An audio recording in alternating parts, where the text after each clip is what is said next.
Welcome to WealthRise Stories, where clarity meets knowledge, and knowledge becomes financial power. What are you looking at on the screen right now? An old book? A very old book. Old enough that you can almost smell time itself on it. The unmistakable scent of paper turned yellow of ink that has faded, of stories that have slept quietly inside for more than a century. The leather cover is worn down. By the years, the spine is warped. And inside, you can almost imagine the pages, soft, brittle, ready to crack gently under your fingertips as you turn them. And do you hear that? That soft, delicate rustle of pages that have survived more than 100 years now, unfolding right before our eyes.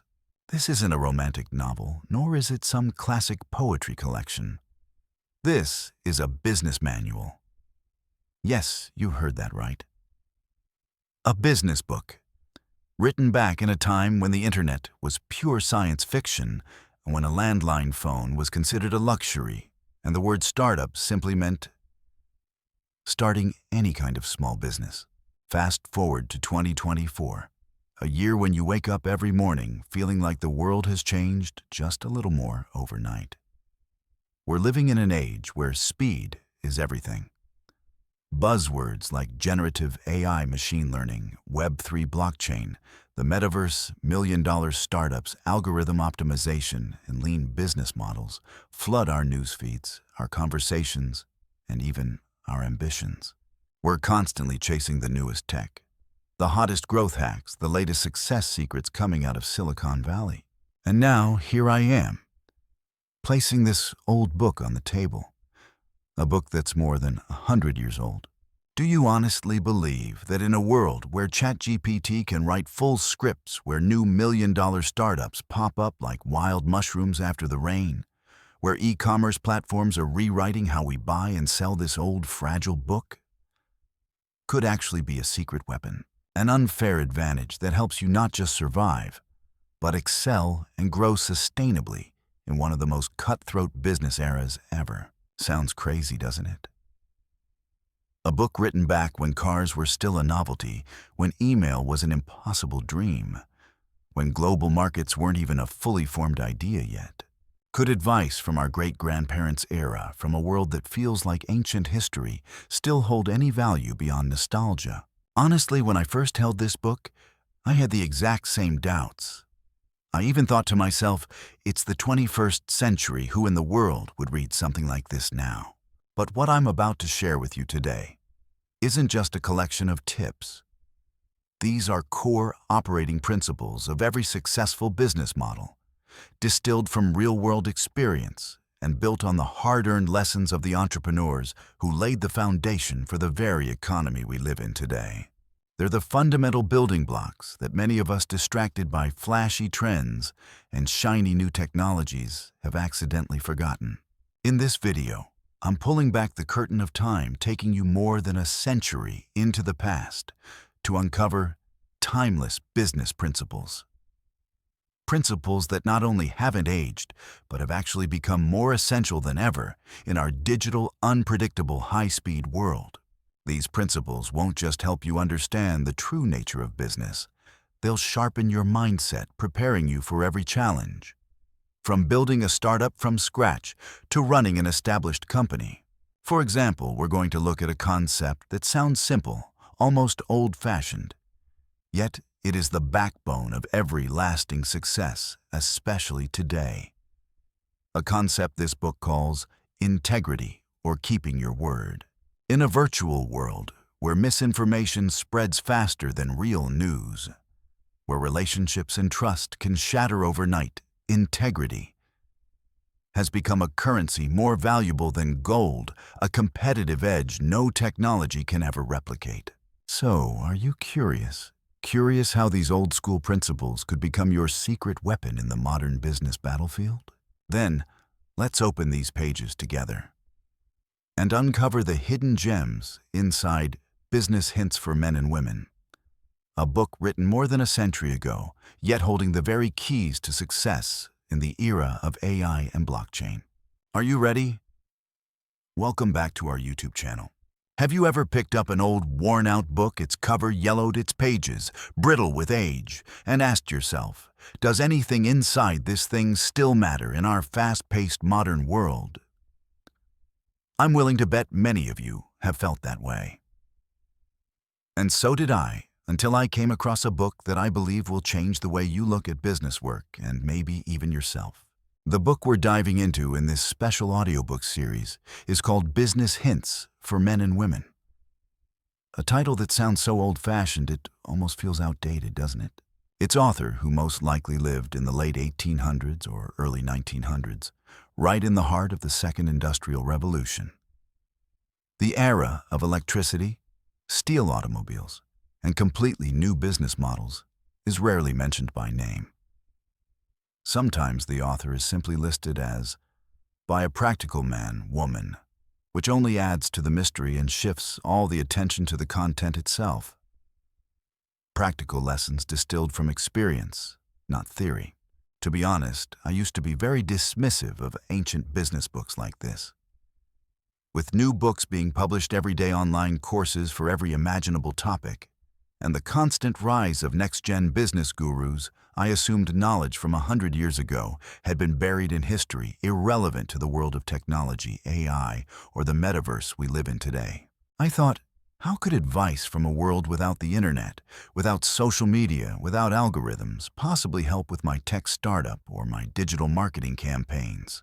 But then, on one random day, or maybe it was during one of those frustrating stretches where business problems kept repeating themselves, I stumbled across a few excerpts from this book. And that's when I realized something incredibly important. While tools, technology, and speed have changed the fundamental truths about human nature, about how we operate in communities, in companies, in society, have not. Principles like honesty, work ethic, how we treat people, how we build a reputation, how we manage time, how we overcome challenges, none of that becomes outdated. If anything, these are the bedrock foundations, the timeless compass guiding us through the chaotic, ever-changing landscape of modern business. This book isn't just a collection of tips. It's a mirror reflecting timeless wisdom. It made me wonder, are we so focused on what we do that we're forgetting how we do it, and even who we are while doing it? Are the foundational principles our predecessors relied on slowly getting lost amid waves of shiny but sometimes shallow information? So we're not turning this into a dry history lecture or a traditional reading session. Think of it instead as a cross-century conversation where we invite the sharpest minds of the past to sit at today's round table. I won't just read the words, I'll live with them. We'll analyze and unpack every piece of advice, placing it directly into the context of the 21st century. I'll share my own perspectives, my experiences, trying to apply these classic principles to my current projects and work. We'll tell stories, draw connections to modern case studies from tech startups that just closed a funding round to viral marketing campaigns, to corporate ethics lessons, and even how we build personal brands on digital platforms. The goal is to help you see that no matter how much the times change, these seeds of wisdom can still take root and flourish in your business garden. To make this journey clear and easy to follow, I've divided the book into 10 smaller chapters. Each one is a separate gem of wisdom focused on a specific aspect of business and life. In each chapter we will 1. Read and analyze the original advice in the book, making sure you understand its true meaning and historical context. 2. Connect it to modern reality. This is the most important part. We'll use examples, case studies, and personal insights to show how these principles are still incredibly relevant today. 3. Create an action plan, not just theory. We'll lay out practical steps, small exercises or reflections you can apply immediately in your work and life. 4.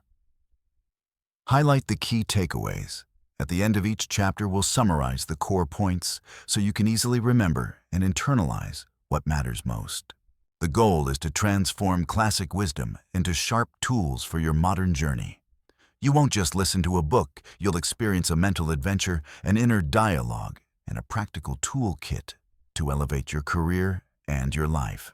I'm genuinely excited to take this journey with you, discovering these timeless gems of wisdom together. Let's turn each page not with the eyes of a historian, but with the curiosity of someone actively searching for a compass for their business journey. We'll begin right away with the first chapter.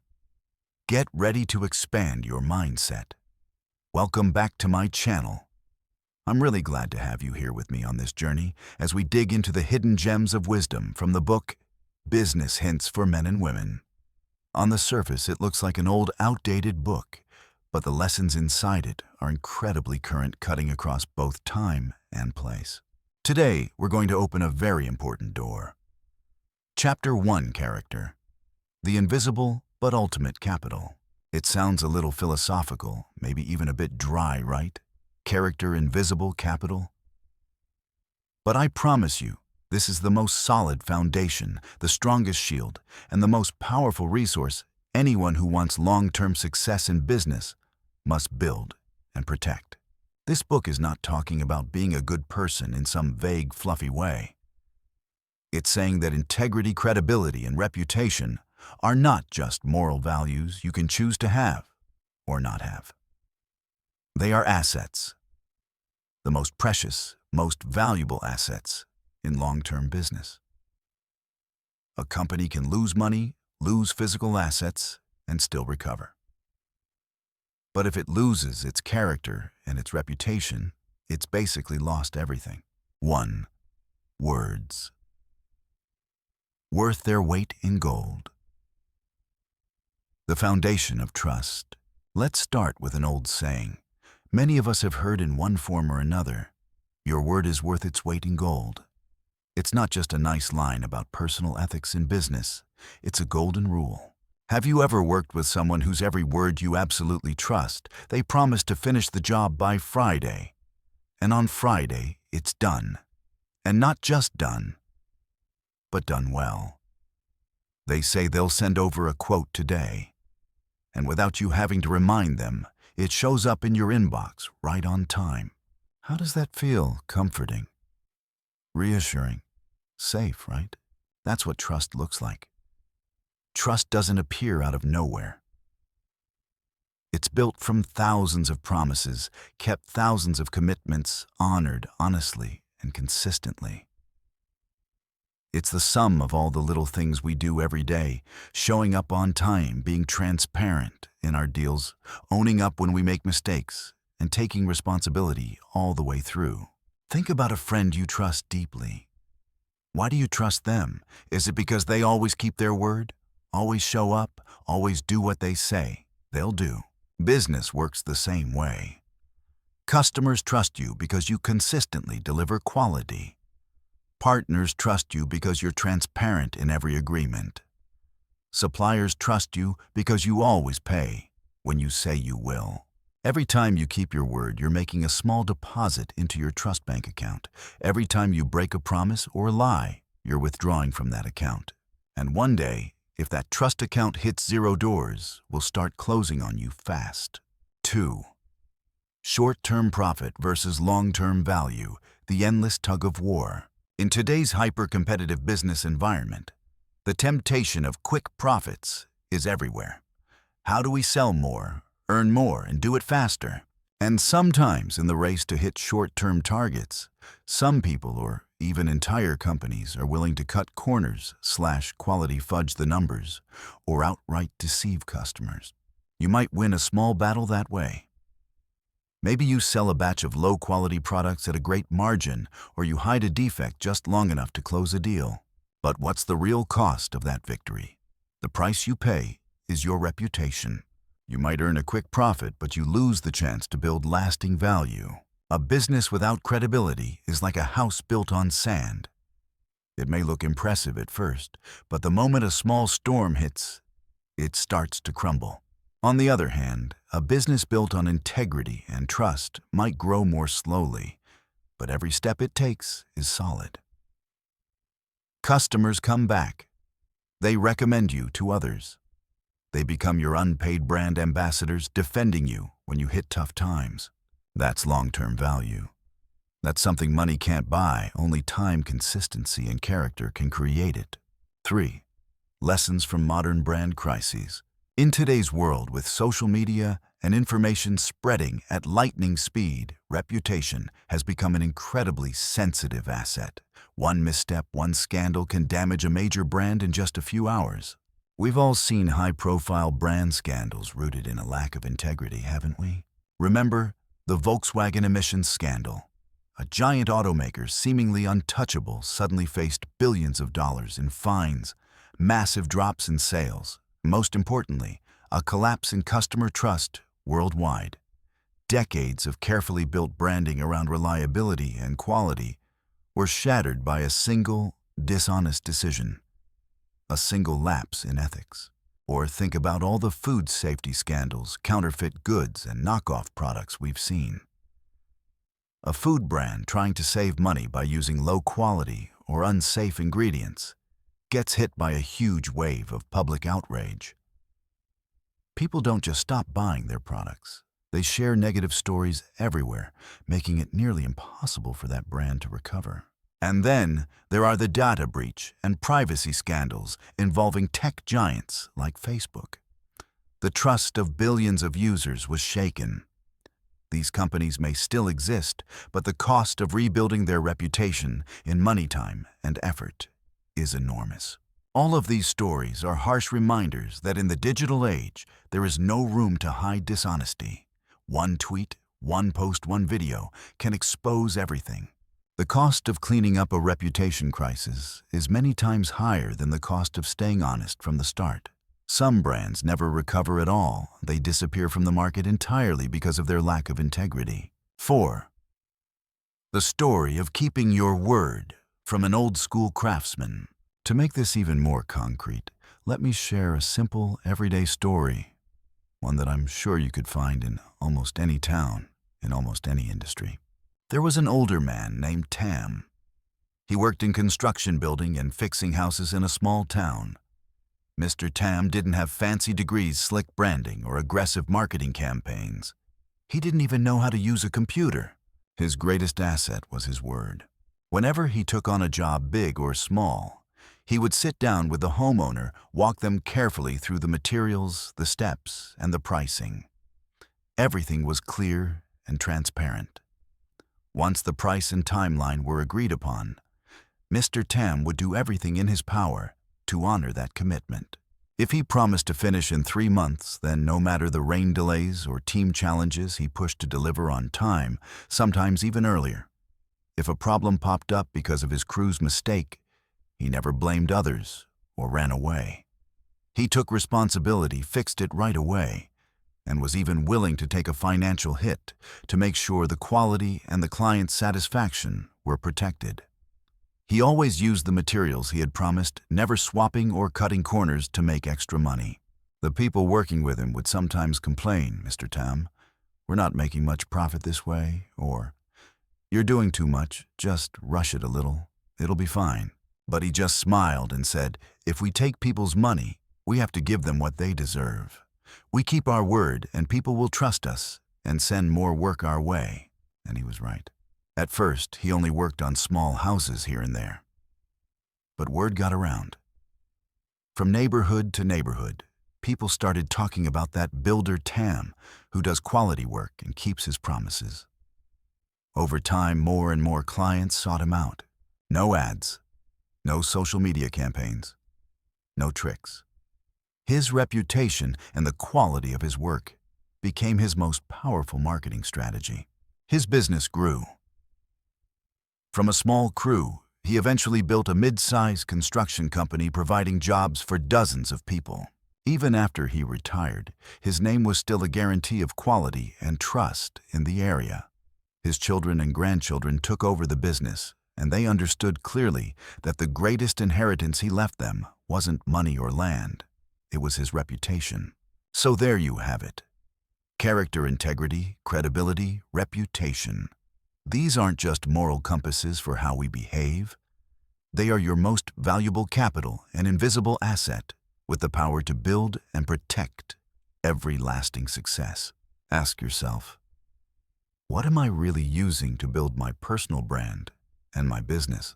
Is it kept promises, transparent deals, and quality products built with care, or just short-term profits that will eventually pop like soap bubbles?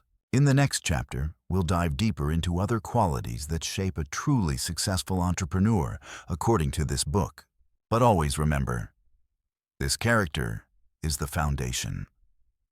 Hello, Wealth Rise Stories family. It's me again, this time with a cup of coffee or tea, depending on the mood today, and a story I can't wait to share with you. Today we're diving into a concept that I'm sure every single one of us has heard said, and maybe even misunderstood 100 times: hard work.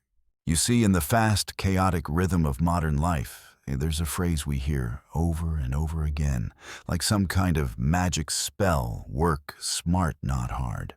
It sounds trendy, appealing, almost seductive, doesn't it? It promises a shortcut, a smoother, easier path to success without the sweat, without the grind. And I'll admit it, I used to be drawn to that idea too. I used to think, why struggle when you can do less and get more?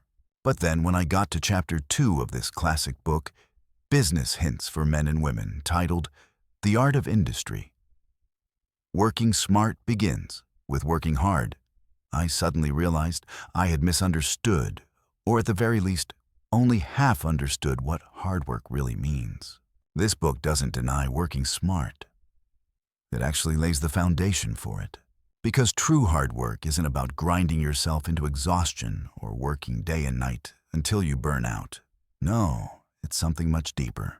Hard work in its true sense is focused attention, unwavering perseverance, and above all, meticulous care for the smallest details.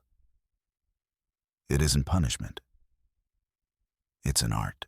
So let's go back to that phrase: work smart, not hard.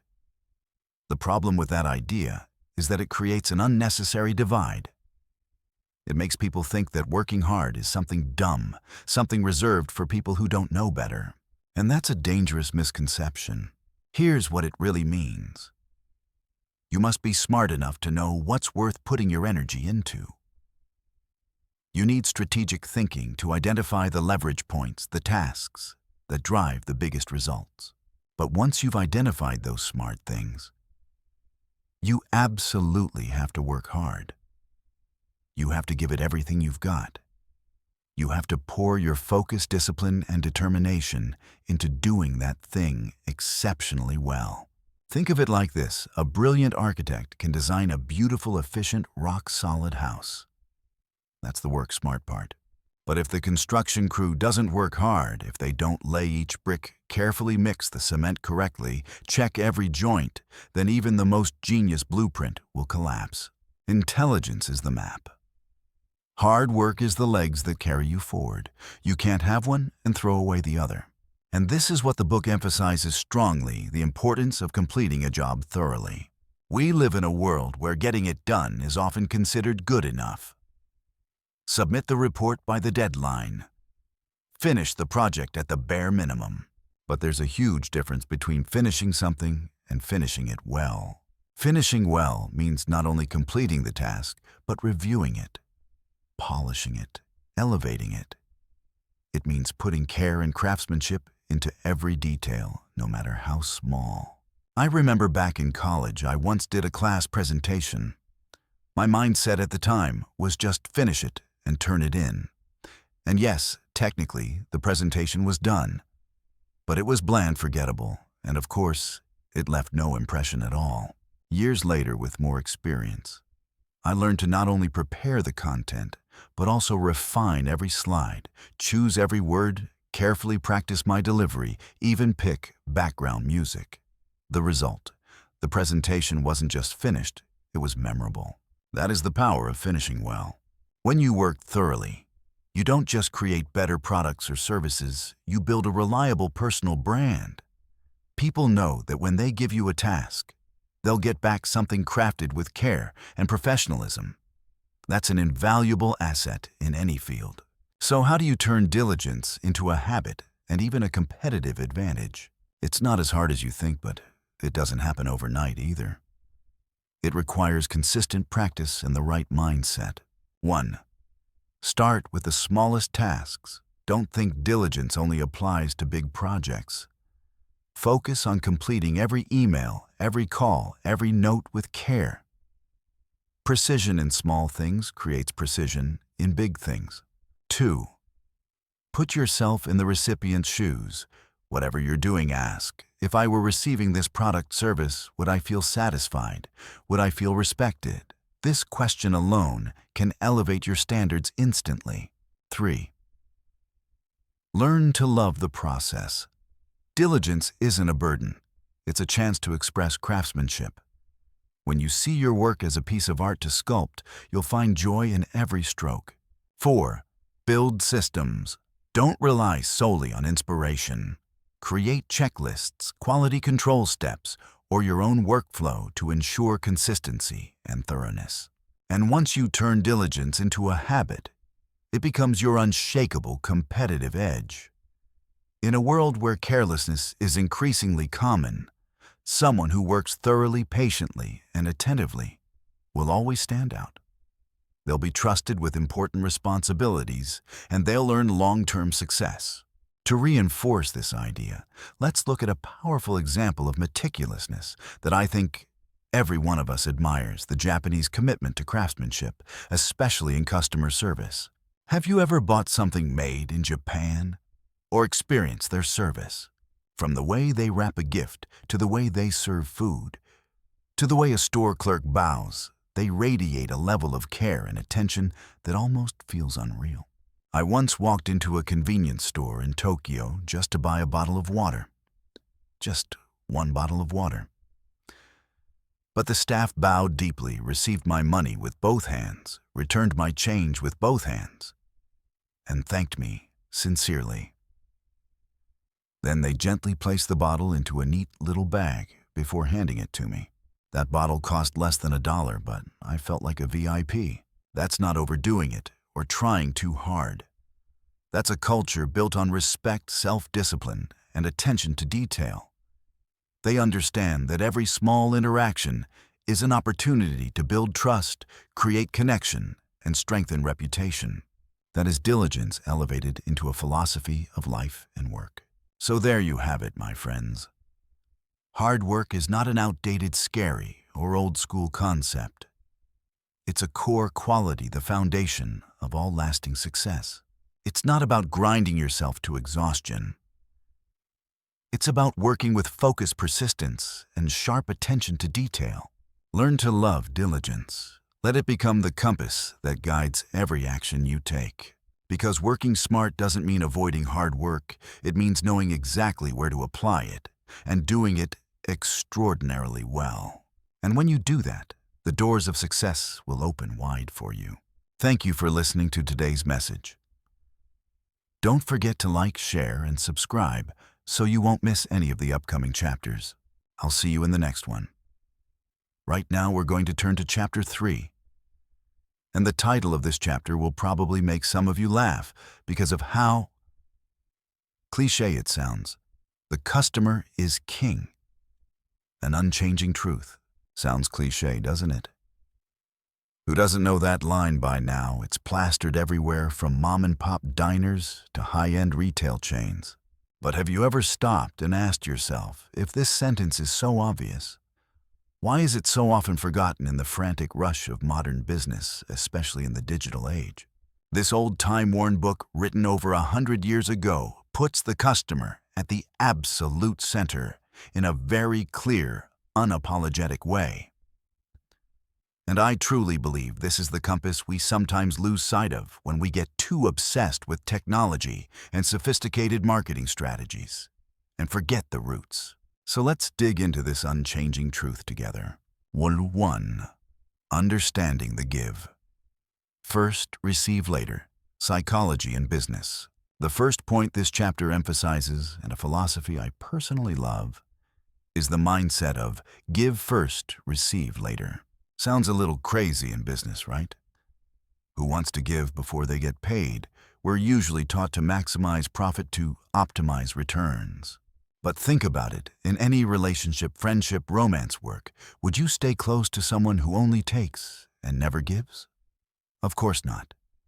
Business is no different. Giving first here doesn't mean you have to hand out your products or services for free. It means you need to create value before you expect to be paid for it.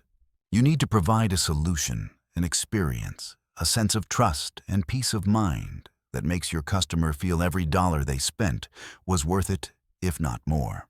A lot of modern entrepreneurs, especially in the digital era, are obsessed with conversions. Click the ad, fill out the form, buy now.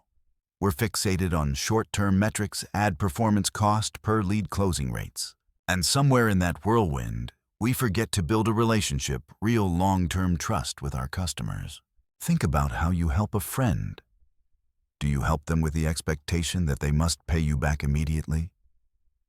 Or do you help because you care about them and you trust that over time, the relationship itself will grow stronger and richer? Business requires that same patience and long-term vision. When you genuinely give value and build trust, customers won't just buy from you once. They'll become your brand ambassadors, and that is priceless. 2. How to listen and understand what customers really need. Following that, give first mindset. One of the most powerful ways to create value is to listen. Not just listen, truly understand what your customers need. The world today is loud.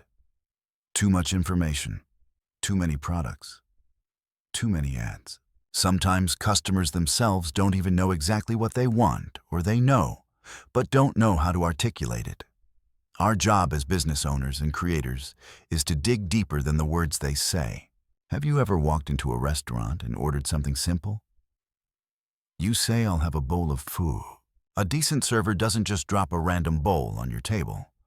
They'll ask beef or chicken, any spice, extra onions or no onions. That's surface-level listening. Real understanding is this: recognizing that the customer doesn't just want a bowl of pho. They might want a meal that's delicious and clean. They might be in a hurry and need fast service. They might want a quiet space to talk with friends. They might be craving a taste from childhood that makes them feel at home. Those are hidden needs, the unspoken factors that actually determine whether they walk out satisfied.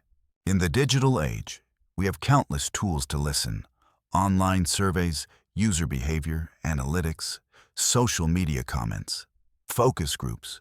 But tools aren't the main thing. What truly matters is whether we have the mindset to want to understand. Are you willing to set your assumptions aside and genuinely put yourself in your customer's shoes, feel their frustrations, desires, and fears? When you truly understand, you're not just selling a product. You're selling a solution, an experience, an emotion they've been searching for. And that's when they come back. 3. Turning complaints into golden opportunities. Ah, yes, this topic. Everyone's afraid of it, right? Complaints, negative feedback, PR crises. We all want to avoid them. We see complaints as failures, as proof that we messed up.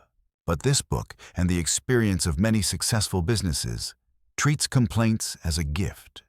Yes, a golden gift. Think about what a complaint really means. 1. They care. If they didn't care, they would just leave and never come back. They complain because they want you to fix it, or because they still have hope you can do better. 2. They show you your weak spots. Complaints are precise feedback on what's broken. This is high-value information, and you don't have to pay a consultant to get it. 3. It's a chance to impress. This is your moment to turn a bad experience into a great one. A complaint handled skillfully, quickly, and sincerely can turn an angry customer into your most loyal fan. Why? Because they've seen how you behave when things go wrong. They've seen that you care, that you listen, and that you're willing to fix it. I remember once buying a product online that arrived defective. I was pretty annoyed. But when I reached out, the seller not only apologized sincerely, they sent me a brand new replacement for free, plus a small gift as a thank you for my patience. At that point, I wasn't upset anymore. I felt respected. And yes, I became a loyal customer from then on. In the digital world, a single complaint can spread quickly on social media. But that also means a single well-handled complaint can become a powerful positive story that boosts your brand. Don't be afraid of complaints. Welcome them. Use them as fuel to grow. 4. The story of Zappos and a customer-obsessed culture. When we talk about putting customers first, we have to mention Zappos, the online shoe retailer that transformed the entire retail industry and became legendary for its customer service.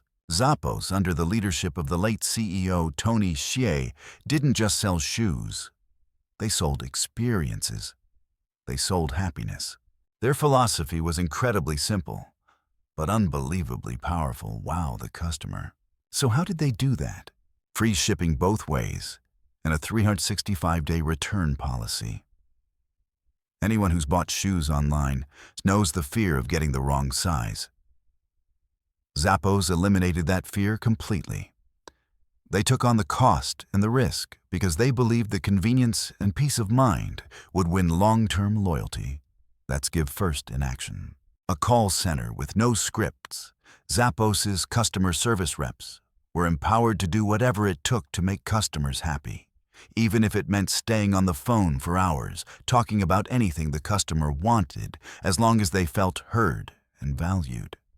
They weren't measured by how fast they could get off a call. They weren't chained to robotic scripts. Delivering faster than promised, sometimes customers would choose standard shipping and then be surprised to receive their packages way earlier than expected at no extra cost.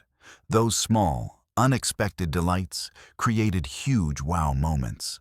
Zappos wasn't just selling shoes, they were selling trust and joy. They understood that in a competitive world, products can be copied, but customer experience is incredibly hard to duplicate.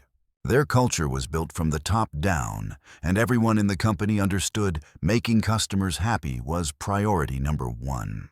The story of Zappos isn't just something to admire from afar.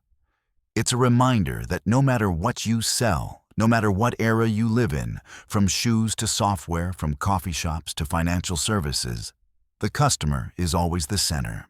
So there you have it. The customer is king isn't an empty slogan. It's a truth, a core foundation of every successful business. This old book stated it clearly long ago.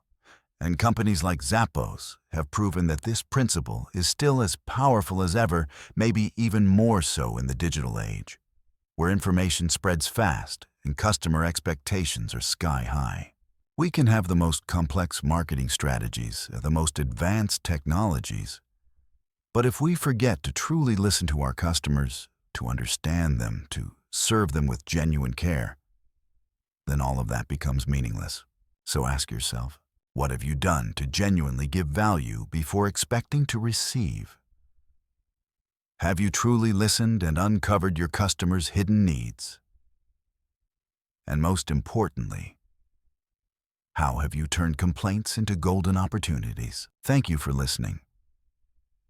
I hope these reflections give you a fresh perspective and inspire you to keep your customers at the very center of your business journey.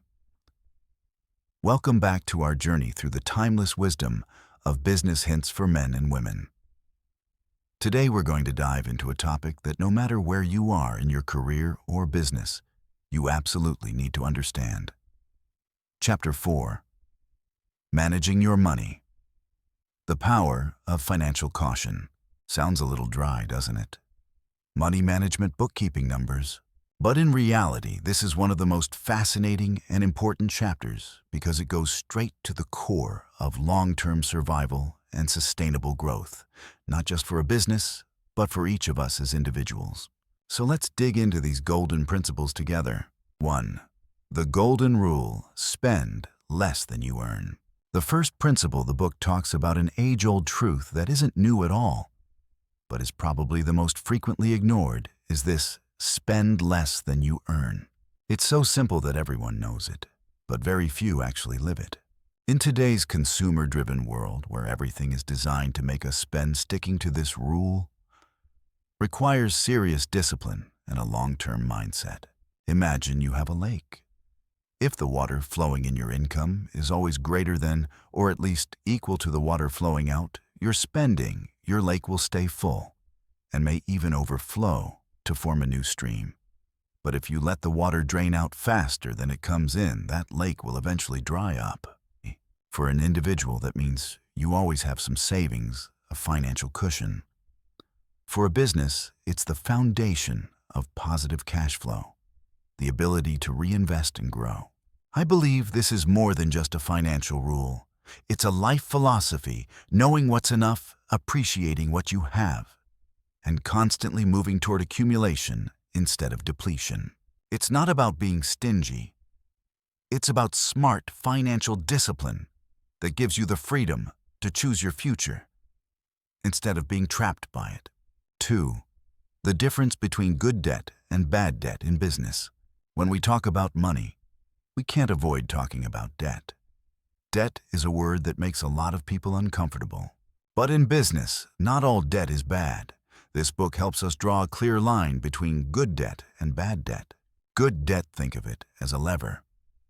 These are loans you use to invest in assets that generate income or increase your capacity to produce, with the potential to earn more than the cost of the interest. For example, you borrow to buy new machinery that doubles your productivity, expand your facility to fulfill a big order, or pay for advanced training for key employees. These are debts that help your business grow scale and create new value. You're borrowing to make more money, not to spend more money. On the other hand, bad debt is the money you borrow to fund a lifestyle, not growth. It's debt taken on for consumption, for maintaining an unnecessary level of luxury, or for things that don't generate returns. For example, borrowing to buy a luxury car that doesn't serve your core business needs taking on debt just to cover operating expenses without any plan to improve revenue. Or borrowing to patch over the same bad business decisions again and again. These kinds of debts only add financial pressure, eat away at your cash flow, and push your business closer to the edge. The key difference lies in how the borrowed money is used and the earning power of that investment. Always ask yourself, how much money will this debt help me make? Will the expected return be higher than the interest I'm paying? If the answer is no, walk away. 3. The importance of having an emergency fund. If spend less than you earn is the foundation, and good debt is the leverage to build higher, then an emergency fund is the life jacket, the shield that protects everything you've worked so hard to build. Think of it as a form of insurance for your business or your personal life. No one can predict the future. A pandemic, a recession, critical equipment failure, a major client suddenly going under, or even a serious personal health issue.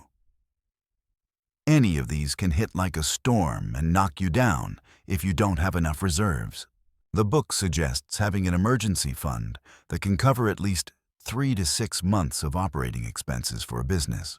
For individuals, the same rule of thumb applies to living expenses. This money is not for high-risk investments. It's not for splurging on luxury items. It needs to be kept in a highly liquid form, easy to access the moment you need it. When you have an emergency fund, you don't have to sell assets in a panic take on predatory loans with sky-high interest rates, or make desperate short-sighted decisions under pressure. You buy yourself time to think, to adapt, to adjust strategy, and to ride out the storm in a calm and rational way. The peace of mind is priceless. It lets you focus on building and growing instead of constantly fearing the worst. 4. Lessons from businesses that went bankrupt because of poor financial management. Perhaps the most painful part of talking about money is looking at stories of failure. Many businesses, even those with brilliant ideas, unique products, or talented teams, have still had to shut down because of weak financial management. I've seen it happen more than once. A tech startup with a groundbreaking product burns through cash too quickly on marketing and hiring before they have stable revenue. A restaurant with amazing food becomes a local favorite, but fails to control food costs, gets crushed by rising rent, and mismanages day-to-day cash flow. A manufacturing company expands too aggressively, takes on lots of good debt, but doesn't have enough cash flow to service that debt once the market cools down. The core lesson is this: cash is king, not profit on paper. A business can show a profit on its income statement, but if it doesn't have enough cash on hand to pay its bills, cover payroll, and keep the lights on, it will still go under. That's why tracking cash flow is even more important than looking at profit on a financial statement. Poor financial management often shows up in things like lack of planning, no clear budget, no cash flow projections, impulse spending, no control over big or small expenses, confusing assets with toys. Thinking that owning something automatically means it creates value. Ignoring early warning signs. Not monitoring key financial indicators closely. These stories are expensive reminders that financial caution isn't optional. It's mandatory if you want to survive and grow. So we've just walked through some basic but incredibly powerful principles of money management, from business hints for men and women, from spending less than you earn to build capital, to understanding when to use good debt as a lever for growth, to building a solid emergency fund to handle the unexpected, and finally learning from the financial mistakes that have taken down so many businesses. Saving doesn't just mean stuffing money into a safe. It means creating resources you can reinvest intelligently. Real power lies in how you use that money to create even more, to expand, to innovate, and to build a solid financial future. That's the virtuous cycle of prosperity. Think of your wallet not just as a place to hold cash, but as a powerful tool for building your future. You are in full control of it. And financial caution is the key that unlocks that door. I hope these insights have given you new perspectives and a strong push to start or strengthen your own financial management. Thank you so much for listening. Don't forget to like, share, and subscribe so you don't miss the upcoming chapters. I'll see you in Chapter 5, where we'll explore another powerful facet of business wisdom. Welcome back, and once again, I'm really glad to see you here. If in the previous chapters we talked about solid foundations for building a career, from mindset to how we manage our personal finances, then today we're going to go deeper into a skill that, in my opinion, is the backbone of every relationship, every deal, and every form of lasting success. That is the power of communication. I'm not exaggerating when I call communication an art, because it's not just about transferring information. It's about how we connect, persuade, understand, and influence. The book, Business Hints for Men and Women, may have been written a very long time ago, but the lessons on communication inside it are still completely relevant, maybe even more important in our digital world today. We need to speak clearly, write coherently, and more importantly, we need to communicate in a way that actually means something. Today, in Chapter 5, The Power of Communication, Speak Clearly, Write Coherently, we're going to explore this art from writing a professional email to negotiating to presenting a big idea. Let's jump in. The first thing Business Hints wants to get across, and also the golden rule I personally live by, is this: be simple, clear, and honest in every form of communication. Sounds obvious, right? But in reality, this is one of the hardest things to do. We have a tendency to overcomplicate things, to use fancy wording, or worse, to try to cover something up. A long, convoluted email full of jargon can bore people and leave them completely confused about the main point. A rambling presentation without a clear message will put your audience to sleep. What does simple mean here? It means you think about the person who's listening to you or reading your message. Will they actually understand what you're saying? Avoid jargon unless it's truly necessary. Don't use 10 words when you can use 5. Get to the point. Just like when you write an email subject line, make sure it captures the main idea in the shortest, clearest way possible. Clear means your message doesn't leave room for misunderstanding. Go back and check whether any sentence could be interpreted in more than one way. A comma in the wrong place, or one poorly chosen word, can completely change the meaning. In business, misunderstandings can lead to real damage, from project delays to losing deals. And finally, honest. This isn't just about not lying. It's about being transparent in your intentions. Say what's true even when it's hard to hear. Honesty builds trust, and trust is the foundation of every lasting relationship, whether in business or in your personal life. When you're honest, you don't have to keep track of made-up stories, and you'll always feel confident about the message you're putting out. I remember once when I was younger in a meeting, I interrupted my boss to offer my opinion, thinking I had a full grasp of the situation.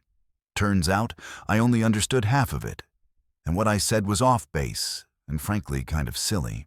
The lesson: simplify your question, be clear about what you don't know, and be honest that you don't fully understand yet. That's how we learn and grow. Next, let's talk about how we use language. Language isn't just a tool for transferring information, it's the architect that builds bridges between people, or sometimes walls that separate them. Business Hints emphasizes the importance of using words to build relationships instead of creating distance. Think about this: when you want to collaborate with a partner, would you say, "You need to do it this way"? Or, "How about we find the best solution together"?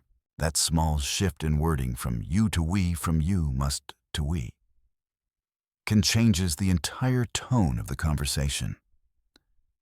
It turns a command into an invitation and turns a confrontation into a joint problem-solving session. Focus on words that are positive and constructive.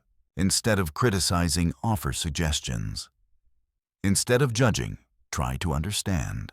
For example, instead of saying "this plan is terrible," you could say, "I think this plan has a few areas we might want to rethink to make it more effective." Positive language isn't fake. It's a way of showing respect and a real desire to improve things. Words also show empathy. When a colleague is going through something difficult, saying "I understand what you're going through" can be more powerful than any advice. It shows that you're not just hearing them, you're feeling with them, and that you care. In the digital age where emails and messages are our main forms of communication, this becomes even more important. A short, blunt text can come across as rude. An email with no greeting or thank you can feel unprofessional or cold.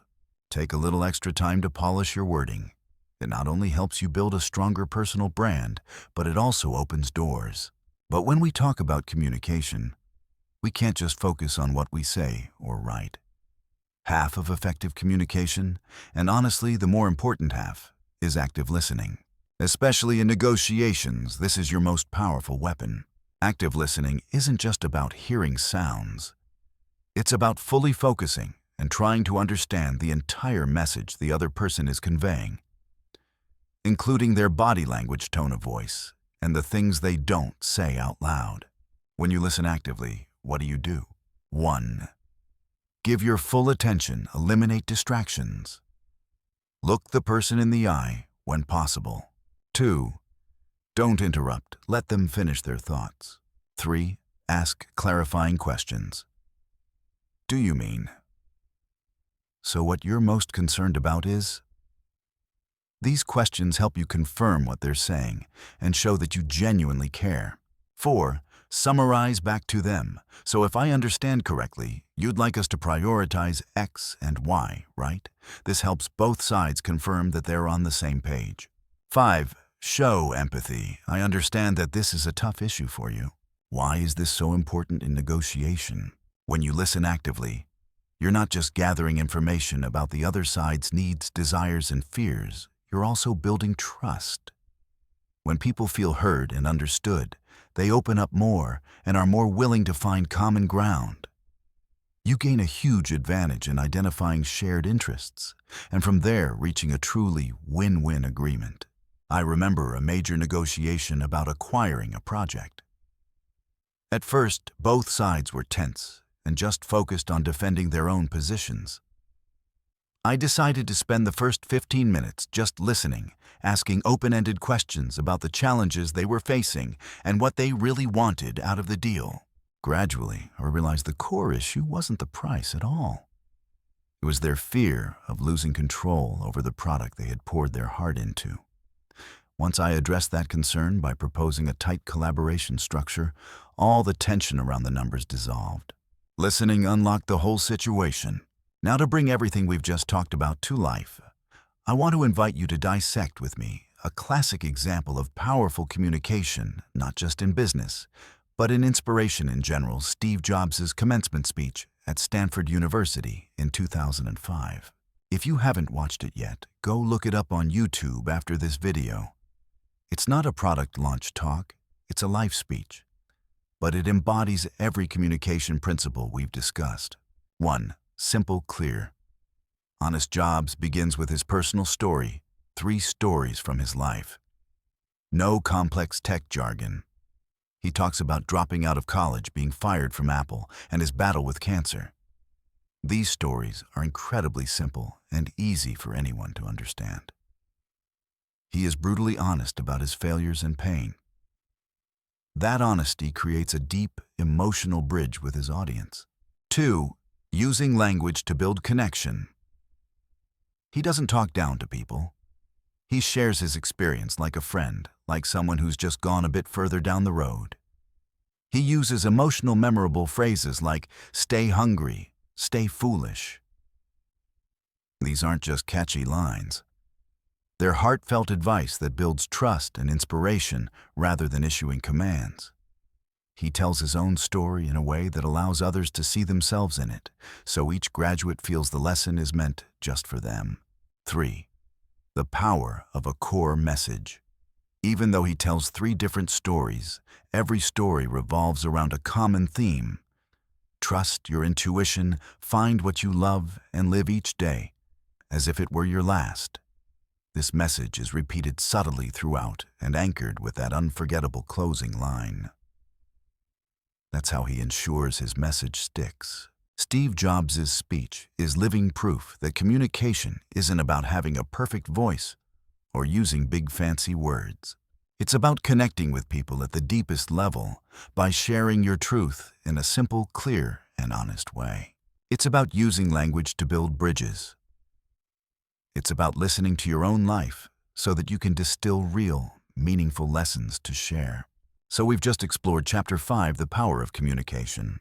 We've learned that speaking clearly and writing coherently aren't just basic skills, they're the foundation of trust and long-term relationships. Always remember the golden rule: simple, clear, and honest. Use your words to connect and build, not to create distance. And keep practicing active listening, because sometimes your greatest power comes not from what you say, but from your ability to be quiet and truly understand. Business Hints for Men and Women reminds us that no matter how advanced technology becomes human nature, and the need for effective communication never change. Practice these principles every day, from work, emails, and daily meetings to conversations with friends and family. Communication isn't just about talking or writing. It's about connecting, understanding, and building. Thank you so much for spending your time here. If you found this helpful, don't forget to like, share, and subscribe so you don't miss the next valuable episodes. And drop a comment below sharing how you're applying these communication lessons in your life and work. We're now in Chapter 6, a chapter with a title that sounds a little dramatic: Adapt or Die. The Spirit of Innovation. Sounds like a 21st century slogan, doesn't it? But it's not. This was written long before the internet existed, before smartphones, and before the term unicorn startup became a buzzword. Our goal today is to show that even a book this old already championed flexibility and the ability to adapt to market changes in a surprisingly modern way. Just picture it. At the time this book was written, the pace of change was probably much slower than it is today. And yet the author already understood how critical it was to keep moving forward. What does that tell us about the core values of entrepreneurship? They're timeless. Always learning and staying up to date with your industry. Business Hints makes it very clear a successful business person never believes they know it all. They keep a humble attitude and are always willing to learn like a beginner. They believe knowledge is an infinite resource, and that standing still is the same as falling behind. Today we call that lifelong learning. And I don't think it's just a nice slogan. I see it as a requirement. The world is constantly in motion. Every day new technologies appear, consumer trends shift, and business models that worked yesterday can become outdated overnight. Personally, every time I think I've really got a certain field, I quickly realize there are dozens of things I don't know yet, or that what I knew has already changed. So the best way not to be left behind is to turn learning into a habit. Read books, follow industry news, attend webinars, listen to podcasts from top leaders, or simply spend time talking with people who have more experience than you do. Never be afraid to ask questions and never feel like you're good enough already. Spotting new trends and not being afraid to change. From learning, we move to a more critical step. How do we turn knowledge into action? That's where the ability to spot new trends, and more importantly, to not be afraid of changing to adapt comes in. The old book emphasizes keeping your eyes and ears wide open to listen to the market, to notice the whispers of customers and up-and-coming competitors. What does that look like today? It's data analysis, social media, monitoring, reading market reports, and sometimes as simple as walking through a busy neighborhood to see what people are buying and talking about. Change is scary, I get that. We humans are wired to feel comfortable with what's familiar. But in business, comfort often signals stagnation. The business world is not a quiet parking lot where you can just pull in and sit. It's a fast-moving river. If you don't paddle and adapt to the current, you'll be swept away or left stuck in the shallows. So how do we overcome that fear? Start by accepting that change is inevitable. Instead of fighting it, see it as an opportunity to improve, to create something new to serve your customers better. The stories of Kodak and Nokia. What happens when you refuse to adapt? To make the cost of not adapting painfully clear, let's look at two classic examples you've probably heard many times, Kodak and Nokia. Kodak, once the giant of the photography world, synonymous with film and family memories. Here's the ironic part. Kodak actually invented the first digital camera in 1975. Yes, you heard that right. The first digital camera was theirs. But instead of fully embracing this technology, they clung too tightly to their beloved film business. They were afraid that digital would cannibalize their golden goose, the film product that was bringing in massive revenue. They hesitated. They delayed. And eventually, the digital photography revolution exploded without Kodak leading the way. The result, Kodak filed for bankruptcy in 2012, a painful ending for a company that once dominated its industry. Nokia. Another very familiar name, especially for those who lived through the 90s and early 2000s. Nokia used to be the king of the global mobile phone market. Who didn't own a legendary Nokia 3310? At some point, a phone you could practically use as a brick with battery life that seemed to last forever. And that addictive snake game. But when the smartphone era began with the iPhone and then Android, Nokia didn't believe in a future built around touchscreens and app ecosystems. They held on to their aging Symbian OS and their beloved physical keyboards. They were too confident in their market dominance, too slow to change their mindset and technology. The result? From an unshakable #1 position, Nokia went into a free fall and eventually had to sell its mobile division to Microsoft. Both Kodak and Nokia were once giants ruling their respective markets. They had resources, talent, and even pioneering technology. But they lacked one critical thing, a spirit of constant adaptation and innovation. They refused to change while the world was changing around them. And that's the most expensive lesson of all, one that this old book warned about long ago. It proves that even 100 years ago, this principle was already clear. Never rest on your laurels and never assume that today's success guarantees tomorrow's. Encouraging small experiments and embracing failure. So how do we avoid repeating those mistakes? Business Hints doesn't just point out the problem, it also hints at the solution. It encourages a spirit of experimentation, even with the smallest ideas. Today, we have concepts like MVP, minimum viable product, and A/B testing to try out ideas before making big investments. These are modern ways of applying the old advice test, small ideas first. You don't have to start with a full-blown revolution. Begin with small, low-risk experiments. If you run an online store, try a new ad campaign with a small budget or rearrange how products are displayed on your website. If you run a restaurant, try adding one new dish to the menu or slightly adjusting your opening hours. The key is to carefully measure the results of these experiments. And here's the crucial part: embrace failure. The book anticipated that not every experiment would work. Failure isn't the end, it's valuable data. Each failure is a lesson and opportunity to better understand the market, your customers, and yourself. Treat every failure like an exam that helps you level up.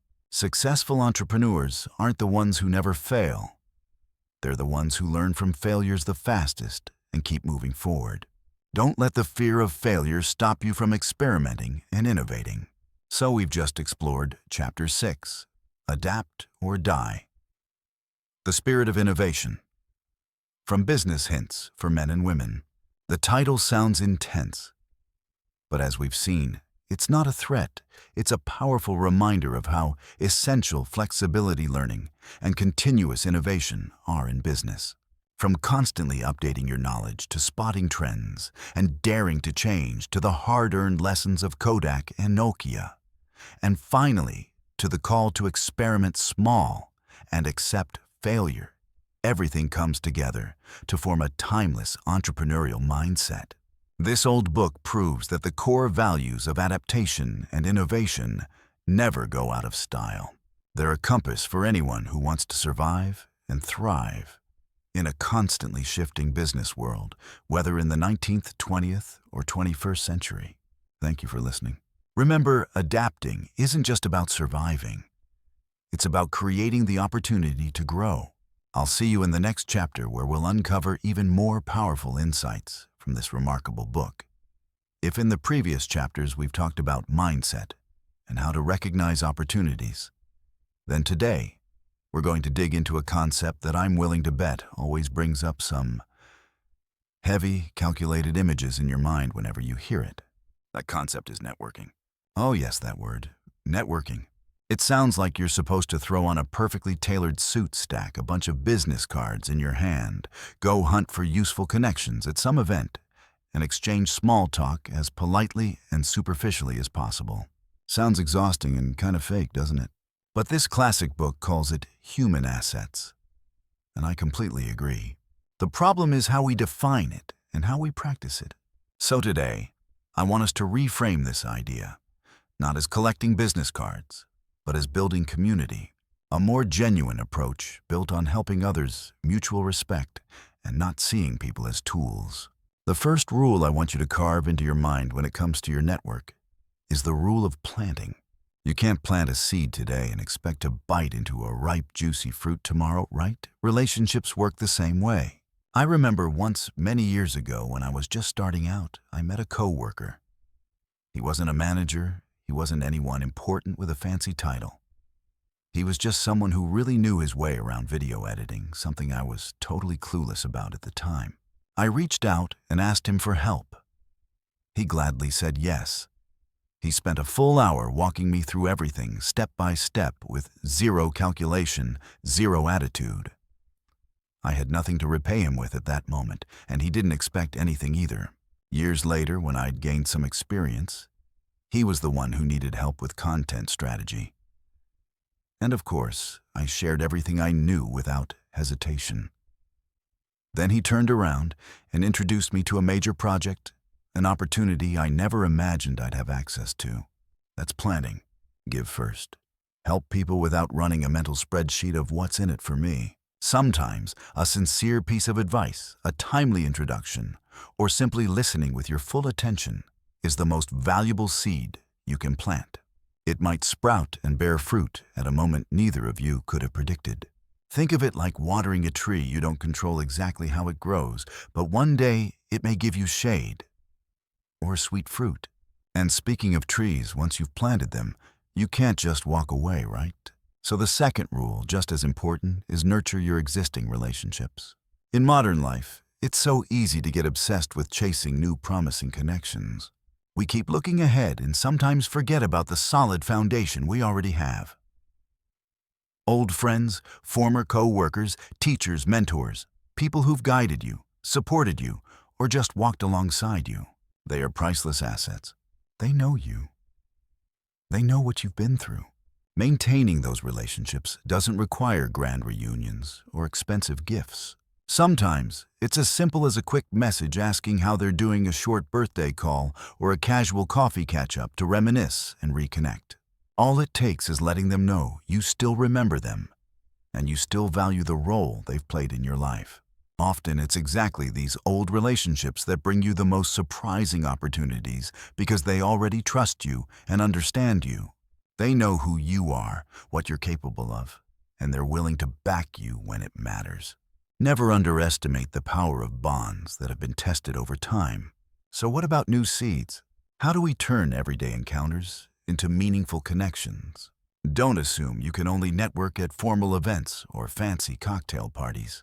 Our everyday lives are full of connection opportunities. The coffee shop you stop by every morning, the restaurant you always go to, an online class you're taking, or even a community group you're part of on social media. The secret here is genuine curiosity and sincerity. Shift your inner question from, "Can this person be useful to me?" to, "What can I learn from this person?" or "How can I contribute to them?" When you meet someone for the first time, instead of trying to pitch yourself, actually listen to their story. Ask about what they care about, what they do, what they're struggling with. Sometimes, just one thoughtful question, one honest piece of advice, or one small suggestion that helps them solve a problem is enough to create a real connection. I have a friend who lives by a simple rule. After every new meeting, he asks himself, "Is there any way I can help this person?" Even if it's just sharing an article, introducing them to someone, or sending a helpful resource link. He doesn't always find something to do, of course. But that give-first mindset has helped him build a strong, respected network, and people genuinely like him for it. Every encounter is a door to a new world. Walk through it with openness, kindness, and sincerity. And finally, the core of today's message, the difference between collecting contacts and building community. Collecting contacts is transactional and short-term. You gather business cards, add people on LinkedIn just to bump your numbers, or keep a list of people I might use someday. That creates shallow, fragile relationships that rarely lead to anything meaningful. You're seeing people as tools, not as humans. Building community, on the other hand, is completely different. It's the process of creating an ecosystem where people interact not only for personal gain, but for shared growth. A place where people are willing to support each other, share their knowledge, their experience, and together create something bigger than what any one person could do alone. When you build a community, you don't just have contacts.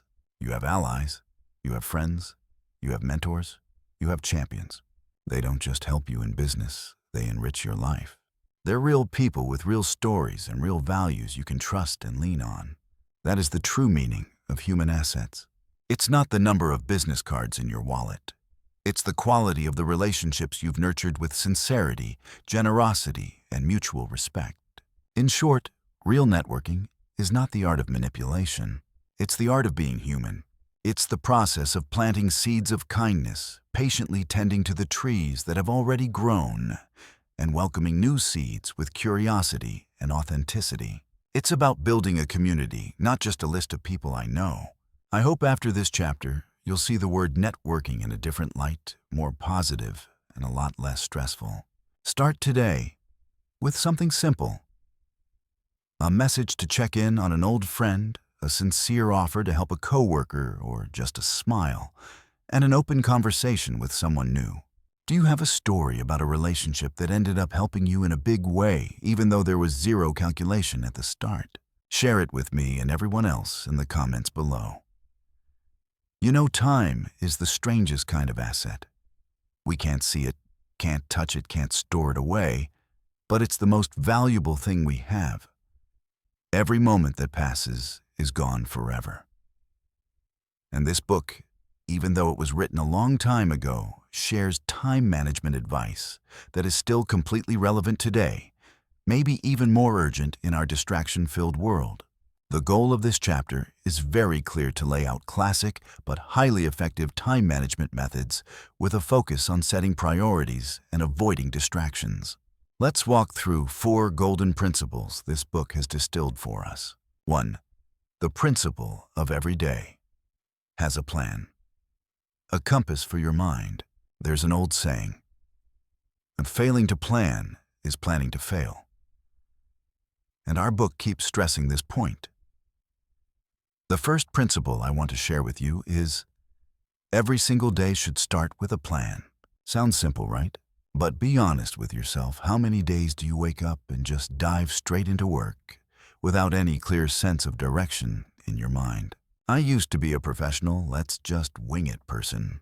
And the result, usually a vague feeling of being busy but not productive, or worse, ending the day, having finished a bunch of unimportant tasks, while the truly essential ones were left untouched. The book encourages us to spend a few minutes at the end of the previous day, or first thing in the morning, to write down what you need to do. This isn't just a random to-do list, it's a roadmap for your day. Start with the most important tasks. Ask yourself, what 3 things, if I get them done today, will make this day truly meaningful? Put those at the very top. Prioritize. You can use a simple ABC system. A, SOW, things that absolutely must be done. B, things that should be done. C, things that are nice to do if there's time left. Visualize the outcome.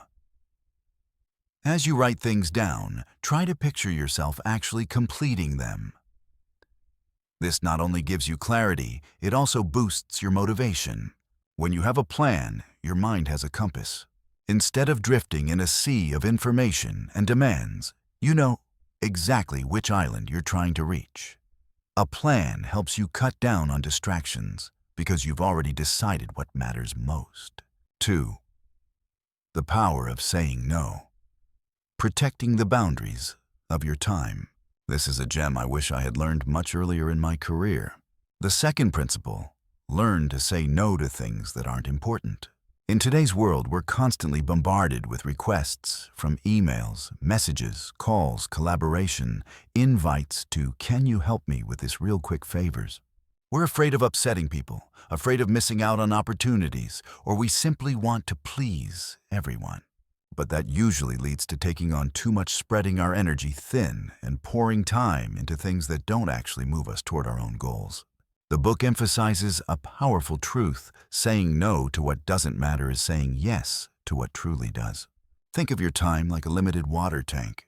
Every time you say yes to a request that doesn't align with your priorities, you're scooping water out of that tank and pouring it somewhere else.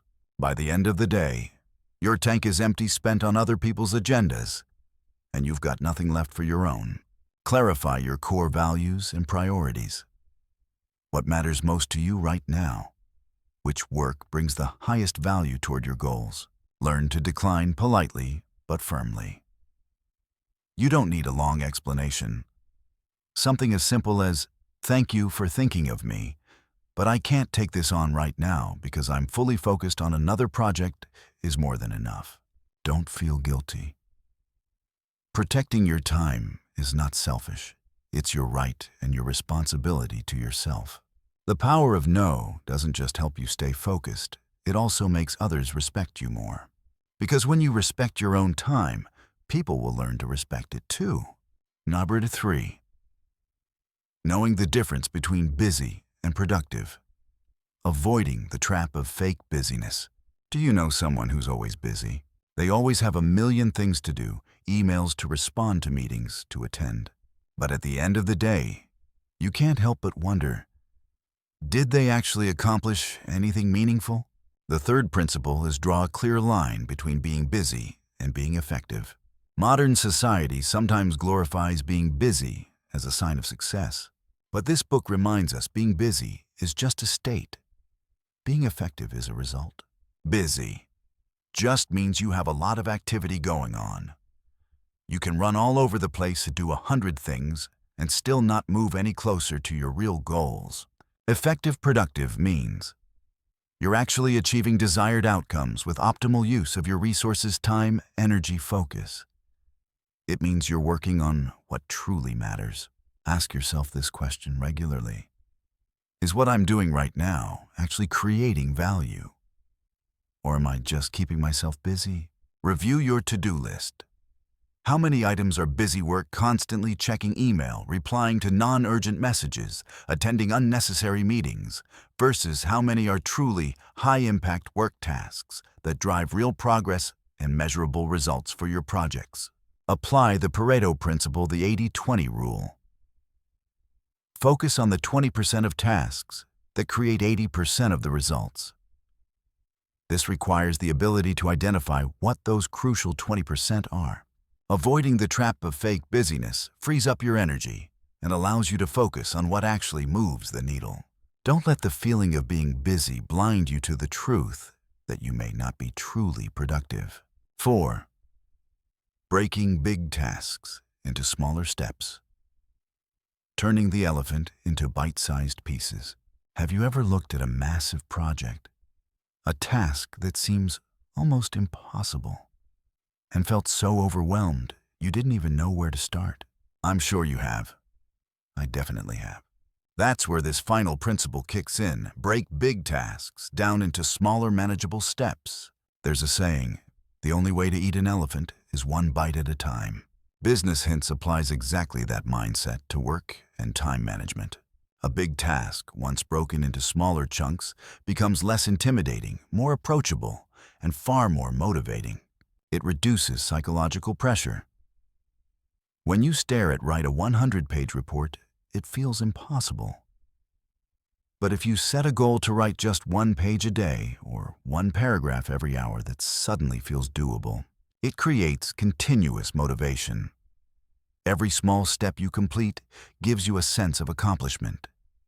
It creates a winning streak that keeps your momentum going until the whole project is done. It makes tracking progress easier. When the work is broken down, you know exactly where you are, how much you finished, and how much is left. That makes it easier to adjust your plan when needed. How to do it. 1. Define the final goal. What exactly do you want to achieve? 2. List out every step required to reach that goal, no matter how small. Don't worry about the order yet. 3. Reorder those steps into a logical sequence. 4. Assign a specific time or resource to each small step. For example, spend 30 minutes researching topic A or write 2 paragraphs for the introduction. This approach has helped me complete many projects I once thought were impossible. From writing long video scripts to learning completely new skills. It turns I can't do this into I can start on this right now. So we've just gone through 4 classic yet powerful time management principles from Chapter 8 of Business Hints for Men and Women. Plan each day. Learn to say no. Know the difference between busy and effective. And break big tasks into smaller ones. These aren't just dry techniques, they're a philosophy of how to live. They help us not only work more efficiently, but live more intentionally, spending time on the things that truly matter to us. Time is a non-renewable asset. How we manage it will shape the life we have now and the life we're building for the future. Remember, time management isn't about forcing yourself to do more. It's about doing the right things in a smarter way. It's about owning your day instead of letting your day own you. I hope these reflections bring value to you. Try applying just one of these principles tomorrow and see what changes. In the previous chapters, we've explored priceless advice on attention to detail, the importance of truly understanding your market, and how to build a trustworthy personal brand. And today, we're going to dive into a topic that I believe, no matter where you are right now, whether you're a manager, a business owner, or simply a member of a team, is something you must reflect on. That is Chapter 9. Leading by example for both men and women. What's special here, and one of the reasons I really love this book, is that right in the title, the author emphasizes for both men and women. For a book written in the early 1900s recognizing women's leadership potential was already a pretty progressive vision. And that message, even today, is still incredibly relevant. So let's jump in. 1. A good boss gives orders. A great leader inspires. There's a huge difference between being a boss and being a leader. This book, even with its old-fashioned language, draws that line very clearly. A good boss might be someone who's great at assigning tasks, setting goals, and making sure things get done. They have authority, they can issue orders, and they expect compliance. And that's perfectly fine. Sometimes it's even necessary depending on the structure of the organization. But a great leader is different. They don't just give orders, they inspire. They don't just demand, they lead from the front. Picture this, you're in charge of a big ship. A decent captain might sit up in the control room, read the map, and shout instructions down to the crew. A great captain, though, understands the ship, understands the crew. And when things get rough, they're the first one down in the hold, helping pull the ropes, hoist the sails, encouraging the team when the storm hits. They show that they are part of the crew, not above it or outside of it. That's the kind of person you want to follow, not the one you're just forced to follow. I remember working with a former manager. He was brilliant, very sharp, very strong technically. But every time something went wrong, his first instinct was to criticize, sometimes even blame people harshly. Everyone worked carefully when he was around, not out of respect, but out of fear of getting yelled at. On the other hand, I once had the chance to work under a team lead, who was also strict but completely different in how she handled problems.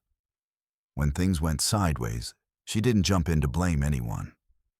She would sit down with each person, analyze the situation, figure out what really happened, and most importantly, she would step up and protect the team when facing upper management. The result? The team didn't just perform well, we wanted to go the extra mile. We felt trusted and genuinely inspired. The book emphasizes that the energy and attitude you pass down to your team matters enormously. If you're optimistic, committed, and responsible, that spirit spreads. If you're grumpy, drained, or always blaming others, that spreads too. That's what leading by example really means. You become the model of what you want to see in others. 2. The importance of recognizing and rewarding your team's effort. Have you ever wondered what really makes someone go all in for their job? Pay is important, of course, but it's not everything. In fact, a lot of research has shown that feeling recognized and appreciated is one of the most powerful motivators. This book, written over 100 years ago, already understood that. The author encourages leaders to notice and acknowledge the efforts of their people, even the small ones. Think about how it feels when you pour your heart and energy into a project work. Late nights solve problems, and then nothing. No recognition, no good job. No one even seems to notice. It's discouraging, right? And over time, that slowly kills motivation and the desire to give your best. On the flip side, sometimes just a sincere compliment, a simple, "You did a great job on this, thank you for giving it your all," or even a pat on the shoulder and a genuine, "I really appreciate your effort," can be more powerful than any bonus check. It shows people that their effort is seen, valued, and that they matter to the bigger picture. Beyond words, the book also indirectly encourages other forms of recognition. That doesn't always mean expensive gifts. Sometimes it's giving someone more responsibility because they've earned your trust, offering real opportunities for growth and development, or simply organizing a small team celebration to mark a win. Remember, when you build a culture where effort is recognized and appreciated, you create a positive cycle. People feel valued. They work harder and care more. Results improve. Their belief in their own value and in the team grows stronger. That's how you build loyalty and long-term commitment. 3. How to give constructive feedback. Feedback is an art, especially constructive feedback. Anyone can criticize. That's easy. But how do you offer feedback in a way that doesn't crush someone and actually helps them grow? That's the hard part. The book doesn't go deep into modern frameworks, but its spirit is crystal clear. Feedback should come from a desire to help, not to tear down or humiliate. Let's break that down a bit. When you need to give feedback about a mistake or something that wasn't done well, keep these principles in mind. Focus on behavior, not the person. Instead of, "You're so careless," say, "It looks like we missed an important detail in this step." The second way focuses on an action that can be fixed instead of labeling someone's character. Be specific and concrete. Don't just say you're not effective. Give a clear example. In this week's report, the numbers in section A and B don't match up. Offer solutions or invite them to help find one. Feedback shouldn't just be a list of problems. Ask, "What do you think we can do differently next time to avoid this happening again?" Or, I'd suggest we double-check these two fields before submitting. What do you think? Create room for dialogue. Feedback shouldn't be a one-way lecture. Listen. Ask, "Is there anything you'd like to share about what happened? Were there any obstacles that made this hard for you to complete?" Choose the right time and place. Avoid calling people out in front of a crowd. A private, respectful conversation is almost always more effective. To me, the best way to think about constructive feedback is this: you're helping someone edit a draft, not tearing up their work. The goal isn't to shame them for mistakes, but to help them create a better, more polished final version of themselves and their work. When you approach feedback that way, people feel respected and are far more open to listening and improving. A great leader knows how to turn mistakes into lessons, not scars. 4.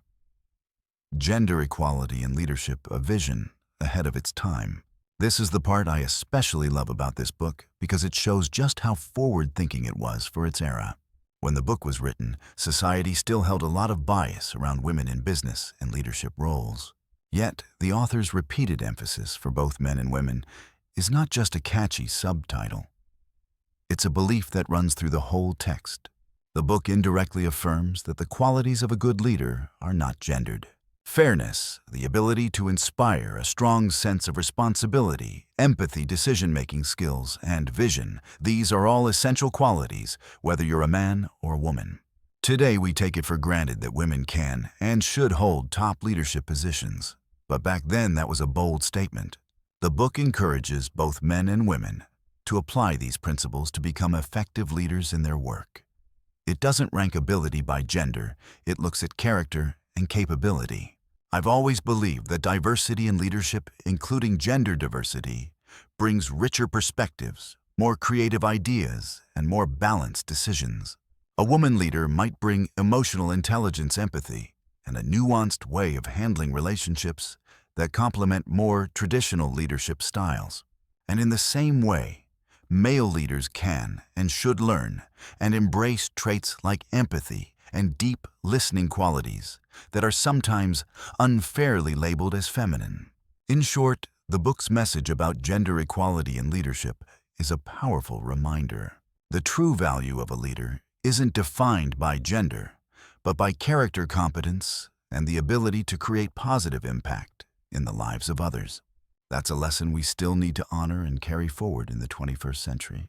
So we've just walked through the leadership wisdom of Chapter 9 in Business Hints for Men and Women. Once again, the book proves that core principles in business and management never really go out of style. Remember, leadership is not a job title, it's an action. It's how you inspire others, how you lead through your own behavior, how you recognize and celebrate other people's effort, and how you give feedback that builds, not breaks. Most importantly, these qualities are not tied to gender. Anyone can become an exceptional leader by choosing to lead through example. Wherever you are right now, start practicing these principles today. You'll notice the difference not only at work, but also in your personal relationships. In the next chapter, we'll dive into another fascinating topic related to building professional relationships. Don't miss it. Hey, everyone, welcome back to the channel. Today, we're going to dig into a topic that pretty much all of us have faced or will have to face at some point: failure. Especially in business, the word failure can sound like a death sentence, right? Like a hard stop to all your dreams and all your hard work. But here's the thing, even though Business Hints for Men and Women was written a long time ago, the advice in Chapter 10, titled Facing Adversity, Courage and Perseverance, is still completely on point. And honestly, even more urgent in today's chaotic world. What we're trying to uncover today is this: failure is not the end of the road. It's a necessary part of the journey. This book shows us how to get back up after we fall, learn from our mistakes, and move forward stronger than before. Failure. Who isn't afraid of it, right? We often treat it like a full stop, a verdict that says we're not good enough, that we're lacking, that we don't have what it takes. But this book teaches us a completely different perspective, a mindset that I truly believe everyone needs to develop. Failure is not the ending. It's just one part of the journey. Think about it. A baby learning to walk. Have you ever seen one who didn't fall? An athlete in training. Have you ever seen one who hit every goal perfectly on the first try? Or even when we learned how to drive, who among us didn't stall the engine a few times? Or mess up backing into a parking spot a dozen times before getting it right? The important question isn't whether you fail or not, it's how you respond to that failure. The book emphasizes that if you see every stumble as a lesson, a valuable experience instead of a humiliating defeat, your entire mindset changes. That's when you go from being a victim to being a student, from being scared of failure to having the courage to face it head on. And to actually learn from it, what do we have to do? We have to analyze it calmly and objectively. After every setback, don't just sit there complaining or beating yourself up. And just as importantly, don't rush to blame the economy, the market, your team, or anyone else. The book encourages us to turn ourselves into scientists of our own lives. Ask constructive questions like, what actually happened? What was the root cause of this outcome? Was it a bad strategy, a wrong read on the market? Poor management? Which decisions led to this result? What could I do differently next time? What warning signs did I miss? When you dissect the problem like that, peeling it back layer by layer to find the truth, it takes courage and brutal honesty with yourself. Don't let negative emotions cloud your judgment. Only when you truly understand what went wrong can you extract the core lesson and avoid repeating the same mistake. That's how you turn a fall into a launch pad. But analysis alone isn't enough. To really get back up and move forward, we need a powerful mental weapon: optimism and resilience. Optimism doesn't mean ignoring harsh reality or living in some fantasy world. It means being able to see a light at the end of the tunnel, believing in your ability to overcome challenges and staying committed to your ultimate goal. Even when everything seems to be falling apart. Even when the situation looks wrecked, an optimistic person can still find a glimmer of hope, a new opening hiding in the rubble. And resilience. Resilience is that inner steel that lets you get back up every time you're knocked down. Dust yourself off and keep going no matter how many scars you've picked up along the way. It's that relentless persistence, that refusal to surrender when things get tough. No one who's truly successful has avoided those moments where they seriously thought about quitting. The difference is resilient people don't quit. They understand that every rejection, every failed project, every quarter of sinking revenue, it's all part of the game. What matters is what you learn from it and how powerfully you get back up. And this isn't some magical trait you're either born with or not. It's a skill. Something you build little by little through each challenge you face. To bring all of this to life, I want to tell you a story about someone I'm sure you all know, a symbol of innovation and persistence. Steve Jobs. When we hear his name, we immediately think of Apple. The iPhone innovation, a genius, right? But what we often forget is that his path was full of failures and adversity. In the early days, he and Steve Wozniak created Apple, a tech company that literally changed history. But in 1985, after internal power struggles, Steve Jobs was pushed out of the very company he co-founded. Imagine being kicked out of your own baby, the thing you poured your soul into. That's not just a professional blow, that's a deeply personal, devastating failure. But Jobs didn't quit. What did he do? He started over. He founded another computer company called Next. Next never became a huge commercial success like Apple, but it produced cutting-edge technology that Apple later bought back, and that technology became the foundation for what we now know as Mac OS. Around the same time, he bought a small graphics division from Lucasfilm, which later became Pixar. At first, Pixar struggled. It was close to going under more than once. But with Jobs' belief and perseverance, Pixar eventually turned into an animation powerhouse, creating blockbuster films like Toy Story. And then the crazy twist. In 1997, when Apple was on the brink of collapse, they invited Steve Jobs back as CEO.